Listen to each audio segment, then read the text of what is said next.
Well, for more on the booming mobile industry and its future, let's bring in William Stofega. William is the Program Director of the Mobile Device Technology and Trends at the International Data Corporation. Welcome to the show. Hi, Rachelle. How are you? Good, thank you. So let's start with how Chinese brands are faring so far at this year's event.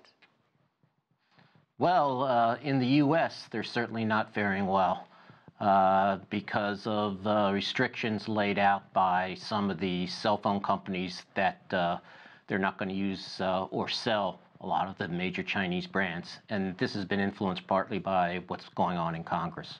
Now, we do know that Huawei phones will still be available in stores, even if they're not tied to a carrier. So in terms of what they're actually unveiling at the Mobile World Congress, what are some things that you think are generating excitement? Well, I think this year there's a lot of emphasis on picture and camera technology. Huawei actually had a very, very strong offering in the P10. And I think that's something that a lot of people are looking at. And also, there's a lot of companies, including cell phone vendors, that talk about artificial intelligence. In other words, the ability for the phone to almost guess what you're going to do and bring back important information that makes your life easier. And we certainly saw 5G making a lot of headlines this year. And we saw that Huawei is unveiling some devices along with other companies that are really going to tap into this 5G market. What sort of competitive edge do you think there's going to be in this space? Well, I mean, Huawei certainly has a pretty complete portfolio of 5G network equipment compared to some of the other vendors. 5G is a topic that's, in my opinion, sometimes overhyped, but it is really going to change the way we do things in the world. And it's not just about the speeds and feeds, it's also about reducing latency between the user and the network. Now, what about consumers? I mean, we already have 4G. A lot of them are like, okay, now here comes 5G. What do you see in terms of the market potential for this? So you think about the potential for self-navigation in cars, the potential for AR, VR, the potential for robotics to guide and do things.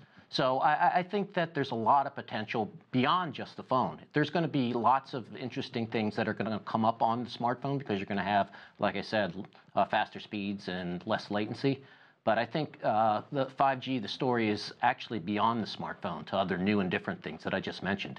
Now, for people who at the moment are just with the smartphone and maybe don't have a whole range of devices, we saw that global smartphone sales actually fell for the first time in the fourth quarter. Why are we seeing this drop, and how much of this is a wake-up call for phone companies about what consumers actually want? Yeah, I think there's a couple things there. I think, there was some hesitation on in terms of people buying popular brand Apple's new iPhone 10.